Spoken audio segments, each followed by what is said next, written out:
एकू ज्ञानयोगो म्हणजे जो सांख्य अनुष्ठिजे, जेथ ओळखी सवे पाविजे तद्रूपता. अर्जुनाच्या मनामध्ये शंका उत्पन्न झाली होती की देवा, तुला कर्मयोगाचं प्रतिपादन करायचं आहे की ज्ञानयोगाचं प्रतिपादन करायचं आहे, एक निश्चितपणाने मला तू सांग. असं म्हटल्यानंतर देवाने सांगितलं, अर्जुना, दोन प्रकारची साधना जगामध्ये आहे. मी तुला कर्मयोग सांगत असताना सहज ज्ञानयोगाचा विषय आला आणि मी ज्ञानयोगाचं महात्म्य सांगितलं, पण माझा उद्देश तुझ्या लक्षात आला नाही. अभिप्राय ध्यानात आला पाहिजे. अभिप्राय कशाला म्हणतात? वक्त्याचं जे बोलणं असतं त्या बोलण्यातला गर्भित अर्थ, वक्तृ तात्पर्य निश्चय, त्याला अभिप्राय म्हणतात.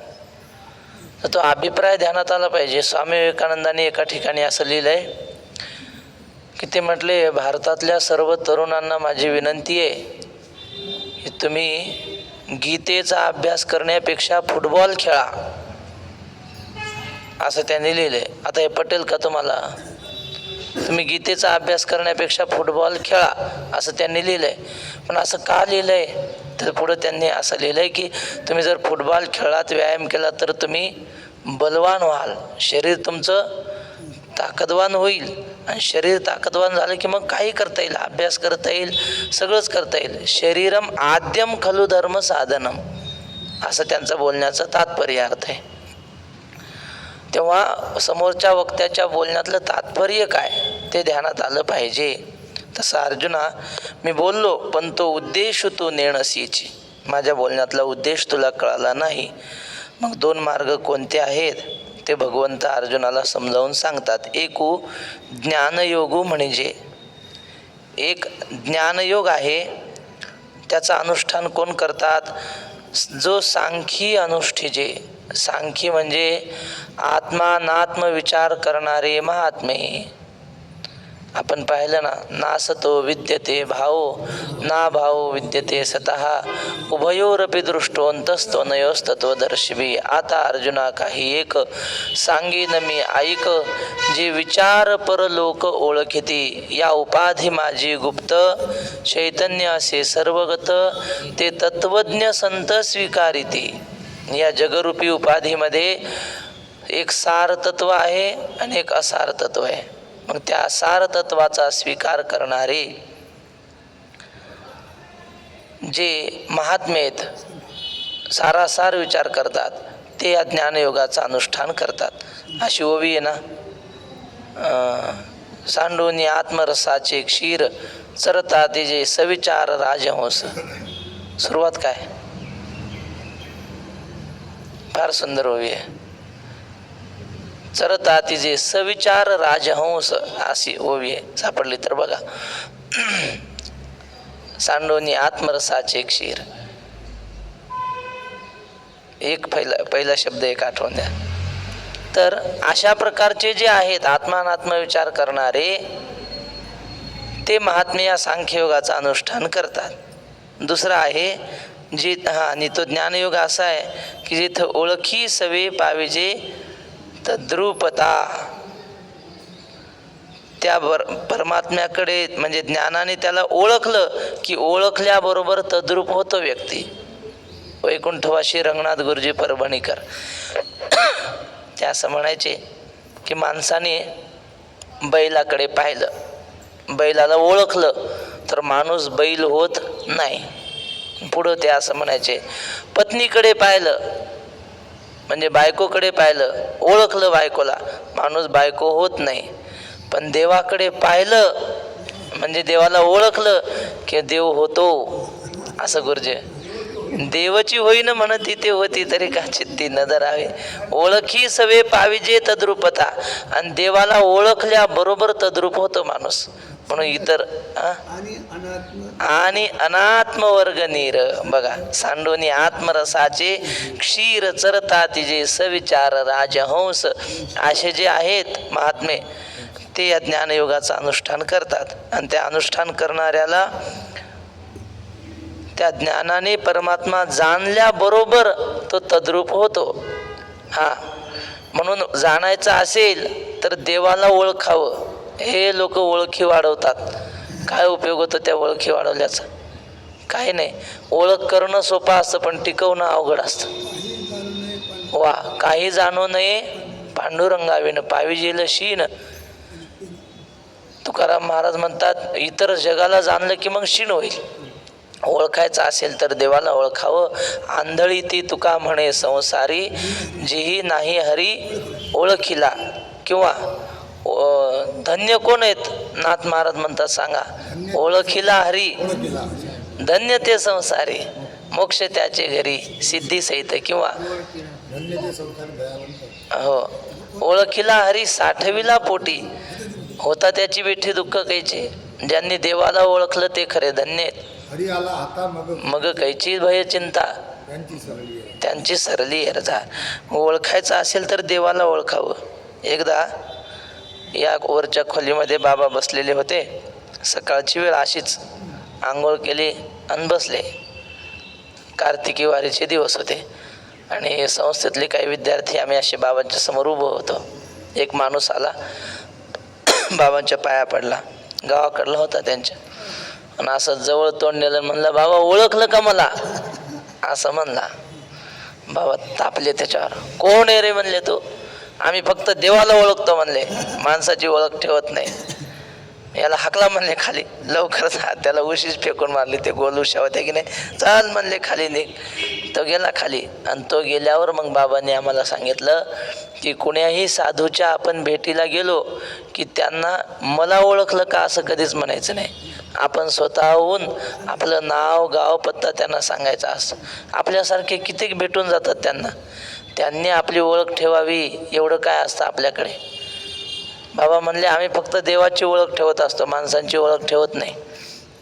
सांगण्याचं तात्पर्य काय? इतर जगाला ओळखून काहीही लाभ होत नाही. मग ओळखायचं असेल तर देवाला ओळखावं. आणि देवाला ओळखलं की ओळखी सवे पाविजे तद्रूपता. देव कसा आहे असा विचार केला आपण की आपण देवरूप होतो. म्हणून तर गीतेमध्ये 4थ्या अध्यायात आहे ना, अजोपि सन्नव्यय आत्मा भूतानाम ईश्वरोपि सन् प्रकृतीम स्वामधिष्ठाय संभवाम्यात्म मायया. हे मजची स्तव जाहले परी म्या नाही केले, ऐसे जेणे जाणीतले तो सुटला गा. बघा, हे जग कोणी केलंय? ईश्वरानेच केलंय. पण म्या नाही केले म्हणजे झालेलं ईश्वराकडूनच. पण ईश्वर असंग आहे, निर्विकार आहे असं जाणलं की ज्याने जाणलं तो ईश्वर रूप होतो, ब्रह्मरूप होतो. म्हणून ओळख करायची असेल चिंतने चिंतने तद्रूपता. तर अशा प्रकारे ओळखी सवे पाविजे तद्रूपता. एकू कर्मयोगो जाण. हे झालं ज्ञानयोगाचं महात्म्य. दुसरं आहे एक कर्मयोग. जिथं साधक जन निपुण होऊन या निर्वाण पावती वेळे. हा ज्ञानयोग सांगितला, पण सगळेच ज्ञानयोगाचे अधिकारी असतील असं सांगता येत नाही. काही सामान्य अधिकारी असतात कर्मयोगाचे, मग त्यांच्यासाठी कर्मयोग. एकू कर्मयोग जाण साधक जन निपुण होऊन या निर्वाण पावती वेळे.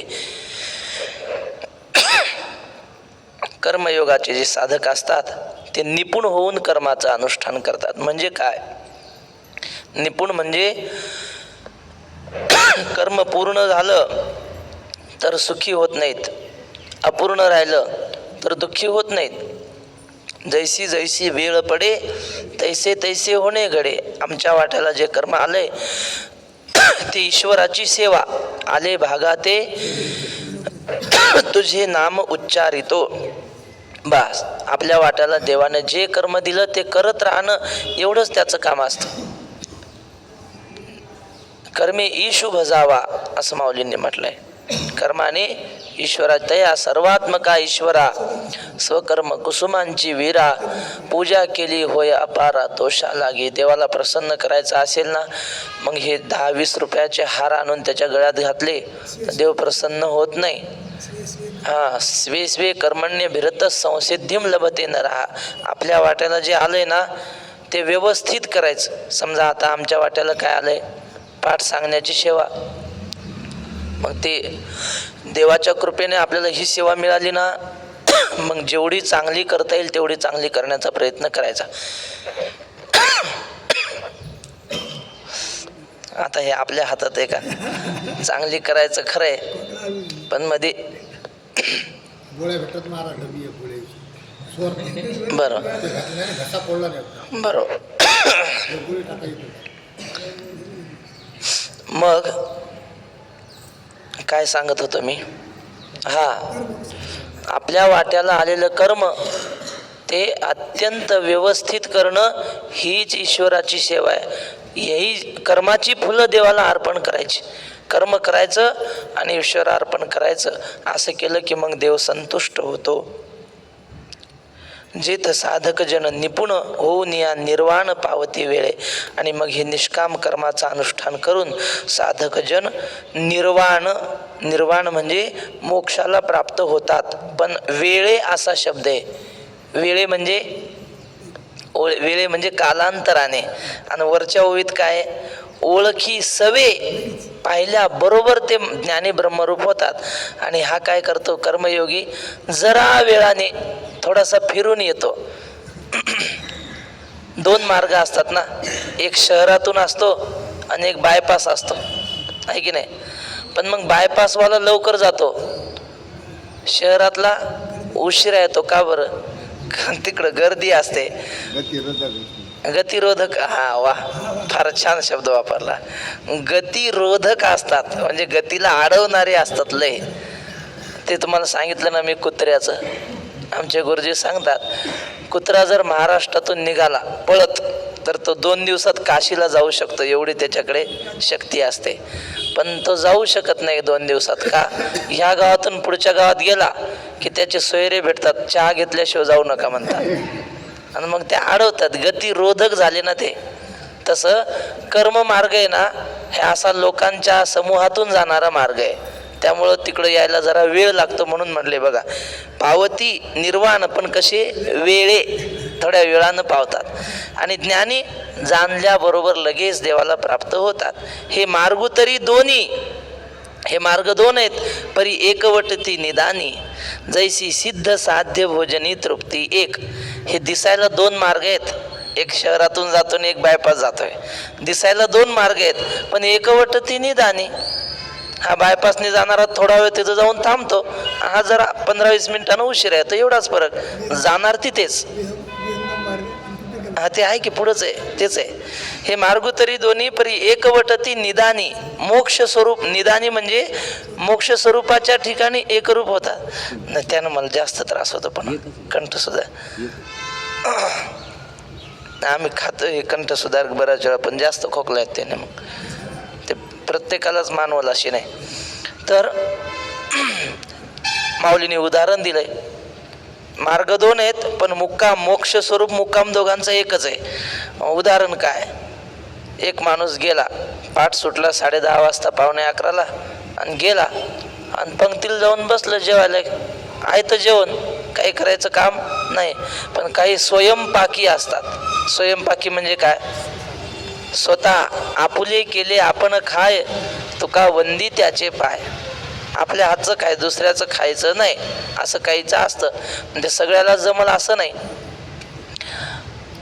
मग ते मोतीराम महाराज होते मराठवाड्यामध्ये, ज्यांनी हरिभजने हे धवळीले जग, चुकविला लाग कळी काळाचा. त्या फळ्याचे मोतीराम महाराज फळेकर, त्यांनी आयुष्यात कोणाच्या हातचं काही खाल्लं नाही. स्वतःच्याच हाताने भाकरी करायची, वरण तुरीचं म्हणा मुगाचं शिजवायचं आणि ते खायचं. त्यांच्या कीर्तनाला पंचपक्वान्नाच्या पंक्ती, पण महाराज आपली भाकरी ज्वारीची वरण ह्याच्यावरच राहायचे. बाबांनी सांगितलं होतं, बाबा म्हटले आमचे आजोबा का चुलते वारकरी कोण होतं? चुलते. हां, तर बाबांचे चुलते वारकरी होते आणि ते सप्ते करायचे म्हणले. 5-6 जण होते ते, त्यांचा ग्रुप होता एक. आणि ते या अमक्या गावात जायचं आणि त्या लोकांना म्हणायचं आम्ही तुमच्या गावात सप्ताह करणार आहे. पहारा त्यांनीच करायचा, भजन कीर्तन सगळं काकड्यासहित हरिपाठासहित त्यांनीच करायचं. आणि पुन्हा लोकांना जेवणही मागायचं नाही. 3 दगडं मांडायचे, चूल करायची आणि आपणच आपल्या हातानं भाकरी करून खायच्या. असे सप्ते सुरू केले म्हणले गावोगाव जाऊन आमच्या चुलत्यांनी, म्हणजे जुन्या लोकांनी सगळ्यांनी. आपले केले आपण खाय. तुकाराम महाराज म्हणतात जो आपलं आपण खातो त्याच्या पायावर मी नतमस्तक होतो, नमस्कार करतो त्याला. असे काही असतात. मग आता पाठ सुटला की पंक्तीला जेवणारा त्याचं पोट भरतं. हां, आणि मग पाठावून आल्यानंतर गॅस सुरू करायचं, पाणी गरम करायला ठेवायचं, पीठ मळायचं, जरासं पीठ मुरू द्यायचं. मुरलं की जरा चपात्या चांगल्या होत्यात असं म्हणतात. आम्ही सगळं ऐकून आम्हाला आयतं खायची सवय. मग आम्ही आयते जेवणार बस. तर मग तो येतो, सगळा स्वयंपाक करतो. अर्धा-1 तास जातो. एकट्याचा जरी स्वयंपाक असला ना 1 तास जाणारच. आणि मग हा 1 तासाने जेवतो. पण पोट भरतं की नाही याचं पण पोट याचंही भरतं, हातानं स्वयंपाक करणाऱ्याचं. आणि पंक्तीला डायरेक्ट जाऊन जेवायला बसणाराचंही पोट भरतं. त्याचं लवकर भरतं आणि याचं उशिरा भरतं, एवढंच. पोट तर दोघांचं आहे, भरणार तृप्ती सारखीच आहे. तसंच आहे. ज्ञानेश्वर महाराज म्हणतात ज्ञानयोग्याचं देवाला जाणल्याबरोबर त्याला मोक्ष, आणि कर्मयोग्याचं जरा उशिरा दमादमानी तिकडं जातं. जैसी सिद्ध म्हणजे तयार असलेलं भोजन, आणि साध्य म्हणजे तयार करण्याचं भोजन. तृप्ती एक, जेवणं 2 आहेत पण तृप्ती सारखीच आहे. का पूर्वापर सरिता भिन्न दिसती पाहता, मग सिंधू मिळणी ऐक्यता पावती शेखी. आपले डोंगरावर नामदेव बाबा वारकरी होते ना महाराज. हां. महाराज म्हणतात नित्यमुक्त तोची एकच ब्रह्म. हो, ते बसला नित्यमुक्त तोची एक ब्रह्मज्ञानी. मग नाथ महाराज म्हणतात ब्रह्मज्ञानी एक मुक्त आहे जगात, बाकी कोणी मुक्त असेल ते आम्हाला माहीत नाही. मग हा कर्म मार्गाने गेला तरी ब्रह्मज्ञानी होणारच आहे ना. ज्ञान मार्गाने गेला तरी ब्रह्मज्ञानी हो. तिथं गेला की नित्यमुक्त, मोक्ष स्वरूपापाशी गेला की नित्यमुक्त. जायचं दोघाला एकाच ठिकाणी. मग तिथं गेला की ज्ञानी कर्मयोगी असा भेद नाही. तिथं गेला की सगळे सारखे. अग्नी माझी गेले, अग्नी होऊन त्याची ठेले. जाईपर्यंत दोघं वेगळे, पण तिथं गेल्यानंतर दोघं एक. नित्यमुक्त तोची एकच झाले. मग ते असं त्यांचं म्हणणं का? नाही नाही नाही नाही, त्यांना कळालं ना मी काय म्हणलं. आम्ही एकाच पाठशाळेचे विद्यार्थी असल्यामुळं आम्हाला कळतात एकमेकांच्या भावना. का पूर्वापर सरिता भिन्न दिसती पाहता. हा, मी नामदेव बाबांचं सांगत होतो. ते काय करायचे, कढी करायचे. कढी असं मातीचं त्यांचं ते भांडं होतं आणि त्यात कढी करायची. त्या कढीत तेल नाही, मीठ नाही, काय नाही, नुसती हळद जराशी टाकायची आणि ताक, आणि ते गरम करायचं. आणि मग कढी झाली. मग ते कढी करताना असे भोवताल कुत्रे बसलेले, मांजरं तिथं. आणि मग ते कढी झाली की पोरांनो चला इकडे या, कढी प्यायची, चला कढी प्यायला. मग पोरं म्हणायचे बाबा आताच जेवण झालं आमचं, आता भूकच नाही. ते सगळं वातावरण पाहून मग बाबा काय म्हणायचे, ही कढी जो पिन तोची साधू ओळखावा. ही कढी जो, कारण त्यांना माहीत होतं चटणी मीठ नाही, काय गोड लागणार नाही. बाबा प्यायचे बरं का ते स्वतः. आणि मग त्यांच्यापाशी गेले की ते म्हणायचे अरे ज्ञानू जिबीपाशी सर आहे र, जिबीपाशी. जिबीला चव पाहिजे ना माणसाच्या. इथून आत गेल्यावर काय कसा आहे पदार्थ असो, फक्त एवढं जिबीच्या शेंड्यापुरतंच चव आहे, तृप्ती सारखीच आहे. असो, सहज आठवला. आता दुसरा उदाहरण माऊलींची. असं हे नाही समजलं तर हे असं उदाहरण देतात सोपं सोपं. का पूर्वापर सरिता भिन्न दिसती पाहता, मग सिंधू मिळणी ऐक्यता पावती शेखी. काही नद्या पूर्वेकडून येतात, काही पश्चिमेकडून येतात, पण शेवटी येतात कुठं? समुद्रात. झालं. पूर्वेकडून येऊ नाही तर पश्चिमेकडून येऊ, शेवटी भिन्न दिसती पाहता दिसतात भिन्न. ही पूर्व वाहिनी, ही पश्चिम वाहिनी असं दिसतंय खरं, पण सिंधू मिळणी ऐक्यता पावती शेकी. समुद्राला मिळाल्या की तुका म्हणे गंगा सागर संगमी, आणि अवघ्या झाल्या उर्मी एकमय. मग काही भेद राहत नाही. तैसी दोन्हीही मते म्हणजे कर्मयोग आणि ज्ञानयोग सुचिती एका कारणाते. शेवटी एकाच कारणाचं ते प्रतिपादन करतात, सुचवितात दोन्ही मार्ग. परी उपास्थिती योग्य ते अधीन असे. मग दोन का केले? जायचं होतं एकाच जागी, मग दोन मार्ग केले कशाला? तर ते म्हणले अधिकाऱ्याच्या भेदानुसार. सगळ्याला सगळं दोन चहा करावं लागतात. पाहुणे दोन आले, दोघेही चहा घेतात, पण दोघांसाठी दोनदा चहा करावा लागतो. असं का? एकाला शुगर आहे म्हणून, एकाला साखर चालत नाही आणि एकाला साखर चालते, म्हणून दोनदा चहा करावं लागतं. चहा दोघांनाही चालतो, पण दोघांचा अधिकार वेगवेगळा आहे, त्यामुळं मग दोन मार्ग करावे लागले आम्हाला. तशी जगामध्ये दोन प्रकारचे अधिकारी असल्यामुळं दोन मार्ग करावे लागले. उपास्ती म्हणजे ती साधना, योग्यते अधीन असे. साधना ही योग्यतेच्या अधीन असते. परी उपास्थिते योग्यते अधीन असे. अधिकाऱ्यावर अवलंबून आहे. जसं लोक असतील तसं कीर्तनात सांगावं लागतंय. आधी वा वा, किती सुंदर प्रमाणे तुकाराम महाराज. अधिकार तैसा कर, दोन्ही आहेत, कळो येते असा एक अभंग आहे. आणि अधिकार तैसा करू उपदेश, सायोजे त्यास त्याची देऊ. ब्रह्मज्ञान शिकावं गोष्ट बरोबर आहे, पण ते कुठं सांगावं हे कळलं पाहिजे. अधिकारीच नसल्यावर ब्रह्मज्ञानाचे. श्री गुरु मारुती बाबा सांगतात, एक गेले विद्वान काशीला 12 वर्ष अध्ययन करून आपल्या गावी गेले, खेड्याला. श्रावण महिना चालू होता आणि मग लोक म्हटले, आता आपले महाराज 12 वर्ष शिकून आले काशीला, मग आता हे काय गावठी पोथी सांगणाराचं खूप ऐकलं म्हणले, आता महाराजांना बसवा पोथी सांगायला. पण ते असं असतं, इकडं किती शिकलेलं असलं त्याला गावातली पोथी जमत नाही, ते गावातलं वेगळंच असतं वातावरण. मग ते बसलं सांगायला, पोथी सुरू रामायणाची, आणि यांनी सांगितलं सुरू केलं न्यायशास्त्र. रूप रस गंध स्पर्श संख्या परिमाण पृथकत्व संयोग विभाग परत्व अपरत्व गुरुत्व द्रवत्व स्नेह शब्द बुद्धी सुख दुःख द्वेष प्रयत्न धर्माधर्म संस्कारा चतुर्विंशती गुणा. हा लोक म्हणले काय म्हणाले? दुसरा म्हणला, हो ते चालत आलंय म्हणून ते कोण काशीहून येताना लय मसन वाटेन हेन लागतं, एखादं भूत लागलं काय गेला, भूत जमलं, भूत काही समजून काय बोलायला. भूत लागलं की माणूस काही बडबड करतंय. म्हणले भूत लागलं याला, आता याचं भूत काढायचं कसं काय काढावं? ते गावात होता एक डाग देणारा, त्यानं डाग दिला की भूत निघायचं. त्याला गपचप एकानं बोलून आणलं, मागच्या मागे गेला उठून, आणि ते आला. सळई अशी लाल बुंद तापवली, 4-5 जणांना धरलं दाबून तिथंच, आणि सळईनं डाग दिले 2-3. मग ओरडायला लागला, अहो सोडा सोडा. हा आत्ता बोलायला लागला. म्हणले आत्ता याचं भूत निघलं. कशासाठी सांगितलं हे? ब्रह्मज्ञान सांगणं गोष्ट बरोबर आहे, पण समोर त्याचे अधिकारी पाहिजे ना. अधिकाऱ्यावर अवलंबून असते साधना. ब्रह्मज्ञान वाईट आहे का? वाईट नाही, पण समोर त्याचे अधिकारी नाहीत. तसं ज्ञानेश्वर महाराज म्हणतात, हे मार्ग 2 का केले? उपास्थिते योग्यते अधीन असे. म्हणजे अधिकाऱ्याच्या योग्यतेनुसार 2 मार्ग केलेले आहेत. हो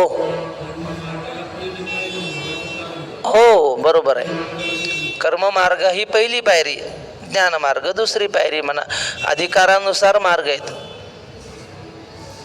किंवा ज्याने मागच्या जन्मात निष्काम कर्म व उपासना करून अंतःकरणातील मल व विक्षेप हे 2 दोष निवृत्त केलेले असून केवळ आत्मस्वरूपाचे आवरण ज्याच्या चित्तात आहे आणि त्या आवरण निवृत्ती करता जो साधन चतुष्टय संपन्न आहे, तो ज्ञानमार्गाचा अधिकारी म्हणावा. हा महाराज हरिपाडा नित्य मुक्त तोची एक ब्रह्मज्ञान. तेच एकनाथ महाराज एका अभंगात घडतात, भक्ती प्रेमा विना ज्ञान नको. बरोबर आहे. एकनाथ महाराजचे कोणी शब्द? एकनाथ महाराज. मग हे पहा, ब्रह्मज्ञानी जरी झाला तर जीवन मुक्तीचं विलक्षण सुख भोगण्यासाठी भक्ती पाहिजे. ती जर करत नसेल रांडेविने जे शृंगार उपाय केला, प्रेमाविनं झाला ज्ञानी. आणि तैसा हा ती सर्वात श्रेष्ठ ठरते महाराज. बरोबर आहे. आता तुकाराम महाराज म्हणतात हे सगळ्या नद्यांचं पाणी वाहतंय, कशातलं कुठलं पाणी? हे समुद्र समुद्राचं पाणी आहे की नाही? मग आता त्या समुद्राच्या पाण्याची वाफ होते, त्याचे ढग होतात, ते डोंगरावर पडतं, पुन्हा ते नद्यांनी वाहत समुद्राला येतं. कुठे येतं ते? समुद्रालाच होतं. कुठं? मग कशाला एवढ्या चक्रा मारायच्या? तिथं जागेवर थांबायचं की नाही पाण्याने? पण असं फिरल्यामुळं अनेक जणांची तहान भागते. हां, सगळ्या जगाचं कल्याण होतं. आहे ते समुद्राचंच पाणी, पण शेवटी तिथंच येऊन मिळे. सरला क्षरला सागर गंगा ओघी मिळे, आपणची खेळे आपण अशी.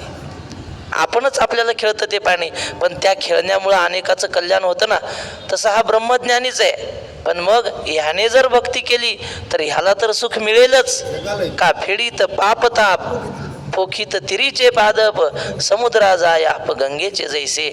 म्हणून ब्रह्मज्ञानाने सुद्धा भक्ती केली की त्याला जीवनमुक्तीचं विलक्षण सुख भेटतं. म्हणून नाथ महाराज म्हणतात ज्ञानी मुक्त हा स्वतः मुक्त होते, पण भक्ती करणारा सगळ्या जगाला मुक्त करते. आप तरे त्या की कौन बराई, और नको भलो नाम धराई. असो देखयूत याला पाठ म्हणतात. पाठ कशाला म्हणतात? शंका नाही, चर्चा शंका. मग आणि नुसतंच सांगणारा सांगत राहिलं की त्याला प्रवचन म्हणतात. चला मग दुसरं उदाहरण माऊली देतात. देखय बघा, उत्प्लवना सरिसा पक्षी फळाशी झोंबे जैसा, सांगे नरू केवी तैसा पावे वेगा. दोन उदाहरण आहेत. पिकलेला आंबा पाडाचा दिसला, माणसाला दिसला आणि पोपटालाही दिसला, आणि दोघांनी प्रयत्न सुरू केले तो आंबा मिळवण्यासाठी. पोपटाने काय एका उडी मारली, त्या आंब्याच्या देठावरच जाऊन बसला पोपट. आणि मग हा माणूस त्याने पाहिला आंबा घ्यायचा. मग हा काय करतो? चपला काढतो, त्या झाडाला नमस्कार करतो असा, हा जय श्रीराम म्हणतो, आणि मग हळूहळू हळू त्या झाडाच्या बुंध्यावर चढतो, त्याच्या फांदीवर जातो, आणि मग त्या फळाला सेवन करतो. माऊलीने 2 ओव्यात सांगितला हा दृष्टांत. म्हणजे पक्ष्यांनी उडी मारल्याबरोबर तिथं गेला, आणि माणूसही तिथं गेला, पण कसा?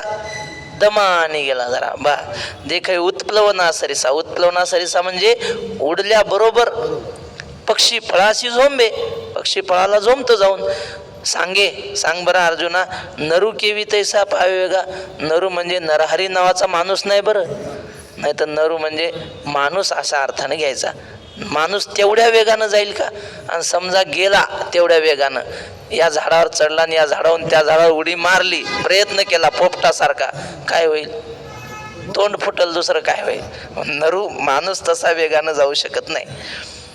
तो हळूहळू कसा जाईल? मग तो हळूहळू ढाळे ढाळे, म्हणजे ढाळीनं फांदी या फांदीवरून त्या फांदीवर ढाळे ढाळे. केवतेनी एके वेळे. कुठल्या तरी 2 पाठ आहेत. केवतेनी आमच्या ह्याच्यात बर, असं अर्थ तोच. कोण्या एका वेळेला तो हळूहळू जाईल, पण कोण्या एका वेळेला तिथपर्यंत जातो खरा.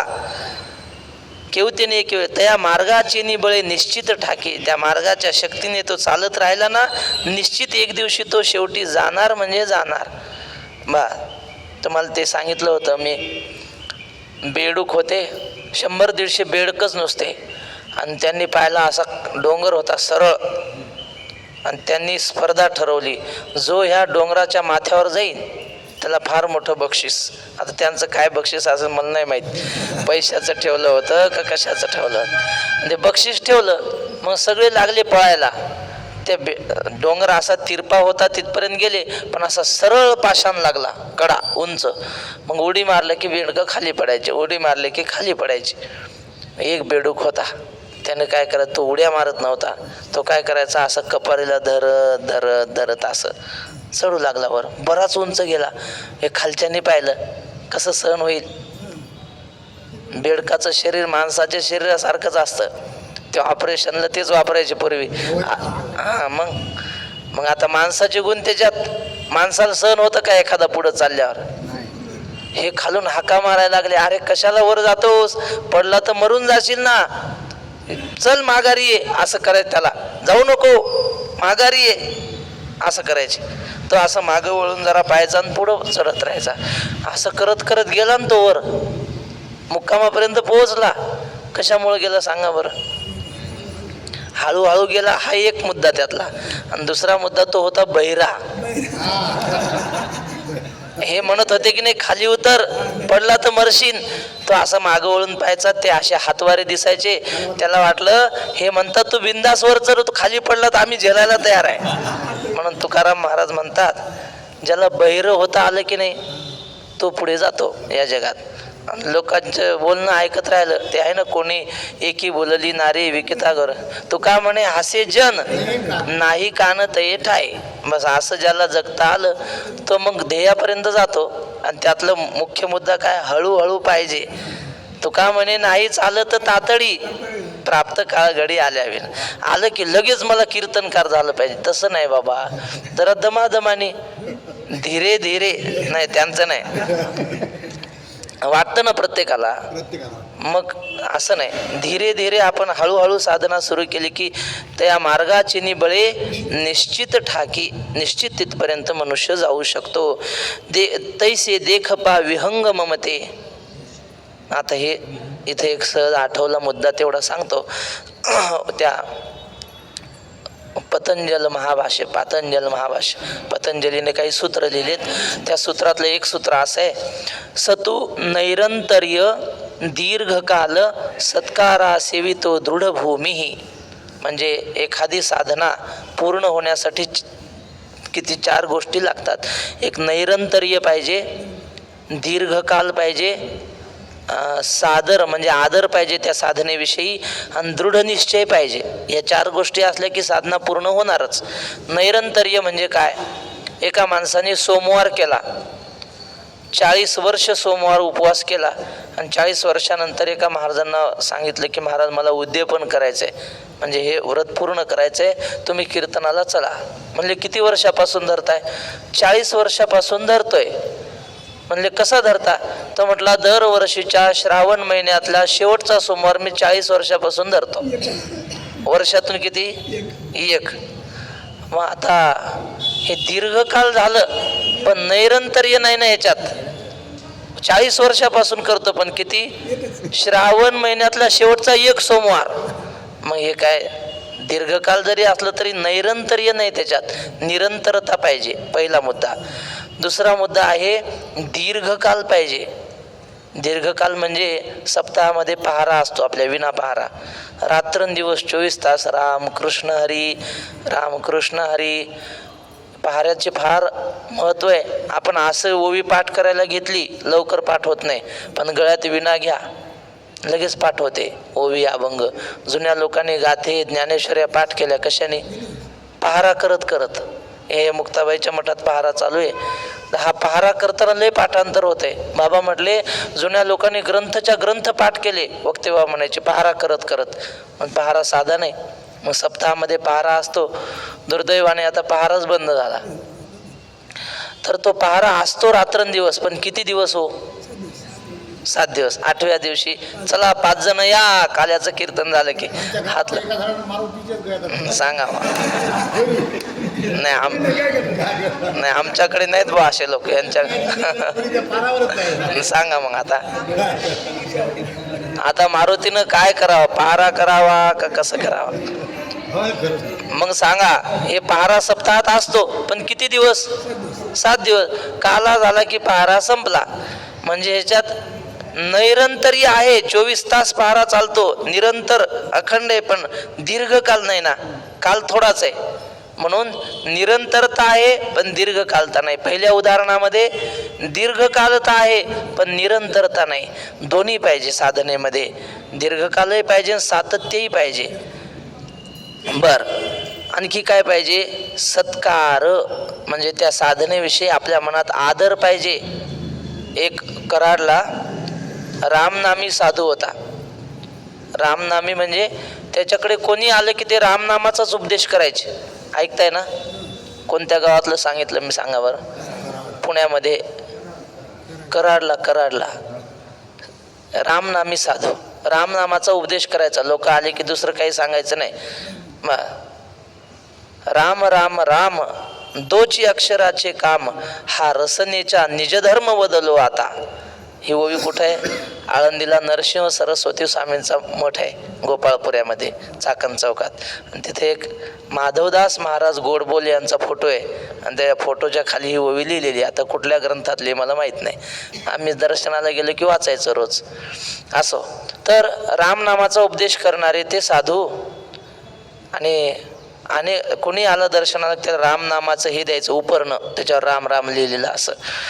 आणि मग थोडं वय झालं त्यांचं, ते आजारी पडले. मग प्रारब्ध माणसाचं चुकत नाही ना, किती भक्ती करा काही करा. आजारी पडले, खूप वैद्य केले, डॉक्टर केले, ॲलोपॅथी केली, होमिओपॅथी, सगळे औषधं केले, पण रोग काही जाईना. बरं का ईश्वर महाराज, रोग काही जाईना. मग आता काय करावं? मग त्याच्याकडे एक मुसलमान फकीर आला, साधू मुसलमानातला. आणि तो म्हटलं का हो? त्यांनी सांगितलं बाबा सगळं करून बसलो पण रोग काही जात नाही. मग या मुसलमान साधूने त्याला उर्दू भाषेतला एक मंत्र लिहून दिला, म्हणजे हा मंत्र जपा म्हणजे तुमचा रोग जाईल. त्याने रामनाम सोडून दिलं आणि उर्दू भाषेतला मंत्र असा पाठीवर लिहिला, समोर पाठी लावली आणि तेच जप करू लागला त्याचा. आणि त्या कराडमध्ये एक रघु अण्णा धोपटे, म्हणजे घडलेलं आहे बरं, रघु अण्णा धोपटे म्हणून वैकुंठवासी दादा महाराज साखरे यांचे शिष्य होते. त्यांची त्या रामनामी साधूची काय ओळख होती. आजारी आहेत म्हणून भेटायला आले रघु अण्णा. म्हणले कसं काय चाललंय काय? आणि समोर काय लिहिलंय म्हणले पाठीवर? नाही म्हणले ते उर्दू भाषेतला मुसलमानी मंत्र आहे, तो मंत्र जपतोय. कशासाठी? रोग जाण्यासाठी. मग ते रघु अण्णा म्हणले मग जन्मभर लोकाला रामनामाचा महिमा कशाला सांगितला? हे उर्दूच मंत्र मुसलमाना जपायचे होते, तर हे लोकाला कशाला सांगितलं रामनामाचा महिमा? डूबा वंश कबीर का, उपजो पुत्र कमाल, एक राम के नाम से कोटि किये निहाल. एका रामाच्या नावानं कोट्यावधी लोकांचे रोग घालवले होते कोणी? कबीर महाराजांनी. आणि तुम्ही हे रामनाम दिलं सोडून हा मंत्र जपता मुसलमानाचा. त्याने सरळ सांगितलं म्हणे महाराज मी लोकांना सांगतो पण माझी श्रद्धा नाही तेवढी नामावर. म्हणजे नाम जप चालू आहे पण श्रद्धा नाही, त्यामुळे फळ नाही मिळत. आदर पाहिजे त्या रामनामाविषयी, याला म्हणतात सत्कार. पतंजलीने सांगितलेले. उदाहरण दिलं काल, तुम्ही ते उदाहरण लागू होते. कोणतं? गाय फसनातली काढली गाड्यात. हो बरोबर आहे, विश्वास. बरोबर आहे, विश्वास नाही, दृढ भूमी ही निश्चय पाहिजे. हे होणार म्हणजे होणार, निश्चयाचे बळ. तुका म्हणे तेची फळ. रामनाम मला तिथपर्यंत भगवंताच्या साक्षारापर्यंत नेणार म्हणजे नेणार, अशा प्रकारचा निश्चय ठेवून साधना केली. 4 सांगितले. काय काय? निरंतरता, दीर्घकालता, सत्कार म्हणजे आदर त्या साधनेविषयी, आणि दृढभूमी म्हणजे निश्चय पाहिजे. असं होणार म्हणजे होणार. ज्या अर्थी ज्ञानेश्वर महाराजांना, तुकाराम महाराजांना, नाथ महाराजांना, रामदास स्वामींना रामनामाने ईश्वर प्राप्ती झाली, तशी मला सुद्धा होणार म्हणजे होणार. बाबा म्हणायचे, वैकुंठवासी वक्ते बाबा म्हटले, या साधू संताच्या घरी देवानं कामं केले. सावता माळ्याच्या घरी खुरपलं, कुणाच्या घरी कपडे शिवले, कबीर महाराजांच्या घरी. आणि मग आपण वारीला निघालो की आपल्याला वाटतं आपली पेरणी कोण करीन? बाबा म्हटले तुमची देव करीन, फक्त विश्वास ठेवा. आपला विश्वास निश्चयच नसतो, मग कसं काय होईल? असो, तर निश्चय पाहिजे. हे 4 साधनं सांगितले की नाही, ही 4ही साधनं श्री संत एकनाथ महाराजांनी एका अभंगात लिहिली. वासुदेवाचा अभंग आहे. जया परमार्थी चाड, तेने सांडावे लिगाड, धरुणी भजनाची चाड, नित्यनेम आदरे. नित्यनेम आला की नाही, याला काय म्हणतात? नित्यनेम म्हणजे नैरंतर्य. नित्य पुन्हा आदर आलाय, नित्यनेम आदरे. सांडी मांडी परते टाकी, वासुदेव नाम गोकी, मोक्ष येईल सुखी, नामस्मरता आदरे. नामस्मरण केलं की मोक्ष प्राप्त होईल. तुम्ही आता तो अभंग पाहून घ्या. हे 4ही साधनं त्या अभंगामध्ये आहेत. पुंडलिक वरदा हरी विठ्ठल, श्री ज्ञानदेव तुकाराम.